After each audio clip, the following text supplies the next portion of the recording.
wholesaled and all across the country. And Atlanta's my main market. So if you want to connect with me, you can. Realtors, wholesalers, newbies, comment. Find me on TikTok or Instagram, Mike underscore the negotiator. And I'll be there to answer any questions that help you along or even connect and network with you. But once again, appreciate you checking out my channel. Today, I got something good for you. This one is, we're going to talk about, okay, so now let's say you have a motivated seller. What do you do now? What's next? Hey, Mike, I just got on, my neighbor just came over and said that, their uncle passed away and left them the house. They don't know what to do with it. They don't want to live there. They already live downtown somewhere. They don't know what to do with the property. It's in bad shape. They don't know how to fix it up. Whatever the scenario is, you finally have a motivated seller. So next steps is you have to be a professional and you have to close the deal.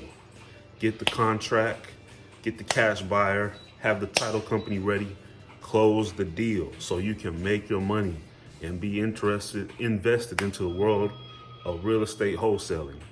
So what that means is you have your motivated seller. You want to go ahead and finally negotiate a price with this person. So you need to visit the property or get any pictures you can from the seller, and you need to discuss an offer. Best thing you can do is let them say the number first. I've heard from a wise man that, if you make the first offer, person who drops the first number loses the war. So what that means is talk with them, build a rapport. It's your neighbor, so that's great. He already knows who you are, or you waved to him a couple times. So they already almost have a small trust with you. This guy lives next door, so why is he, gonna lie to me about price or whatever? So you build a rapport, you have a good relationship, or there's someone who says, yeah, I just need money, I need to sell it, whatever the case is. You have to be very in tune and listen to the conversation you're having with the motivated seller. You have to really hear what their wants and needs are. So from the example I just gave, hey, Mike, I need to get rid of this house. I don't know anything about this. I already have a place. I just need to get rid of it. That's usually the most beautiful words you want to hear from a motivated seller, because they have motivation. They don't have anything to do with the property, and you're going to be the one that's going to inform them on what they can do and the quickest way to get some money in their pocket, which is what it sounds like Buddy needs to do. So you've built that rapport. Now he said, well, I don't know. I think the house down the street sold for 180K. Cool. Yeah. I agree with you there. So let me just take a look at some numbers, and let me take a quick tour of the home. I haven't been in there in so many years, I haven't talked to him. So I'm sorry to hear about his passing, but let's see what we can do about this house and this situation. So, you're going to gather your repairs, your ARV, and I have videos on how to break down what the ARV is going to be for the home once it's fixed and rehabbed and can be sold after it's flipped. So go back and check some of my old videos if you're kind of lost right now what I'm talking about. So you get the ARV of the property now, and you come back to him and say, well, just to be honest with you, it's 180 is because this house is up to date to 2020, 2000, whatever the year is, it's up to date. This is what people are buying when it's fixed up and it looks pretty. So that's what my job is I'm gonna fix it up. And for my cost list sheet here, I'm gonna have to do a new roof. I'm gonna have to fix that kitchen, put in all new updated appliances. I'm gonna have to update the bathrooms, the flooring, and the fence around the yard is rough. So what I have to do is make sure that I can cover these costs as well as make money on top of that. That's what I do as an investor and a flipper. So I hope you understand that my offer would have to come way below that. It's gonna be discounted from that retail price down the street that you saw for 180K. So with that being said, I'm really gonna have to come all the way down to about 90K. It's gonna cost me X amount of dollars to fix, flip, and rehab. I can close on this in 20 days though. So if this is an issue with, you need to get rid of the property fast, that's how cash offers work with me. We can close fast, I can get in fast, I can get my renovations and done. What do you say to that? Long pause. Let them talk and think out loud all day long. Well, man, I mean, the fence, I did the fence like, 5 years ago. Um, uh, I can help with the blase blah. Let them talk themselves, and you just want to stand there. Yeah, right, I understand. Of course. Yeah, okay. Sure. Yeah. Well, you know what, Mike? Let's just go ahead because I don't know anyone else is gonna buy it. I gotta go out of town in 2 weeks. Let's get this done. Boom. We're not gonna leave any room. You already have some contracts printed up.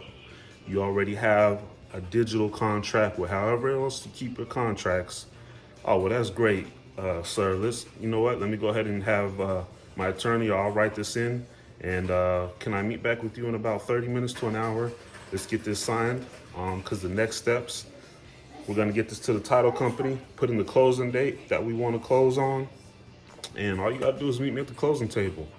So you just want to assure this person through the whole process what you're doing.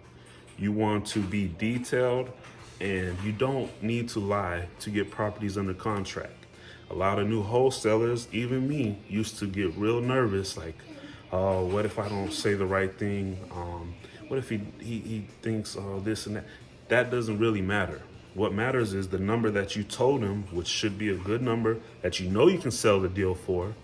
You make sure it's a solid number. So all they know is they will be getting that 90,000 on this date and 20 days from now. You need to keep your word, as best you can. Make sure everything's thorough with that, because that's how they're gonna trust you and also refer you down the road. Mike bought my house for 90,000. He told me we're gonna close in 20 days. We did, and the property sold immediately. So definitely make sure you follow through with that. Forward. So now you need to, like I said, get that contract. Make sure that ink dries on that contract before you get excited and run off to your cash buyer. So when they agree with you, you definitely need to get that contract signed as soon as you can, so you don't leave. You don't know if a cold caller is calling in the next 30 minutes, an hour, half a day, gives a better offer by even 5K, maybe even 2K. You might lose the deal, because people are weird like that. They don't understand numbers. And 2K more, this guy tried to low. So you get that contract signed. Once that contract signed, it's binding and it's going to the title company. So now you're entered into an agreement. So it's going to be hard for them to get out of that. So boom, we've got that contract signed now. The ink's dried. Make sure you find a title company that is investor friendly. And typically, sometimes cash buyers say, we can use my closing company. You find the company that you're familiar with. It's your assignment of contract that you are selling. It's yours. So don't let anybody confuse you on that. Make sure you control the contract.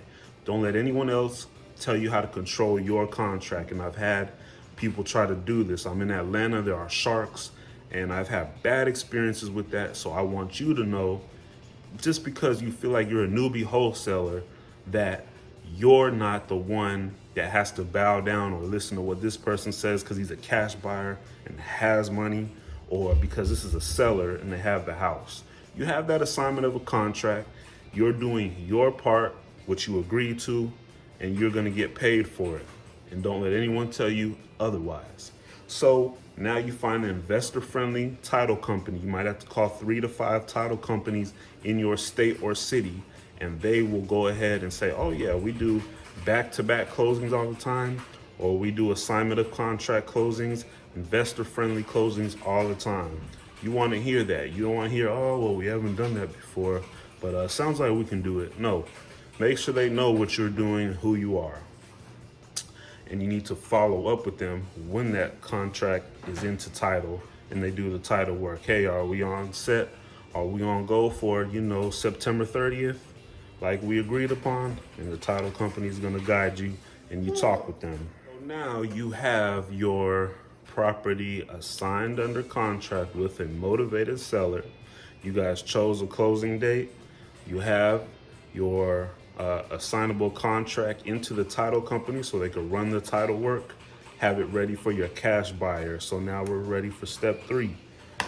If you don't have cash buyers already, which sometimes is recommended you should, to me, a hot deal is going to bring cash buyers. So that's going to be up to you. If you have time to keep on building a cash buyers list, cool. But if you have a hot deal, the cash buyers will come running straight to you, and they know what their numbers are and they're going to be ready to spend. So you find your cash buyers, vouch your cash buyers. If you need to see a proof of funds from them, or you want to see a recent project they may have done, like I said, control the contract. Hey, I don't know you from a can of paint. Can you send me some verifiable income, or show me that you've done some deals before? Because this is going to the title company and I don't need any, interruptions. But also it's good to build a relationship so you don't have to come off so forthright. Because cash buyers, you'll be able to start picking up on who's a real cash buyer and who's not. So just be a person. Be a business person, but be a person at the same time. That makes sense. And that's going to help you get your cash buyer. You get your cash buyer, they come under agreement with you, purchase agreement, assignment of contract agreement, which goes to the title company. The title company is going to verify everybody's information from the seller to the cash buyer. And the cash buyer should be dropping in their earnest money deposit, usually, about 1 to 7%. It depends on who you are and how you're trying to run things. If you put a good percentage of earnest money from that cash buyer, you know how serious they are. So they put the earnest money into the title company, and now all we do is wait for the closing date, payday. So you've done all the hard work you need to. That contract's in there, you got your cash buyer, you got your seller, everyone meets at the table, and it's gravy day.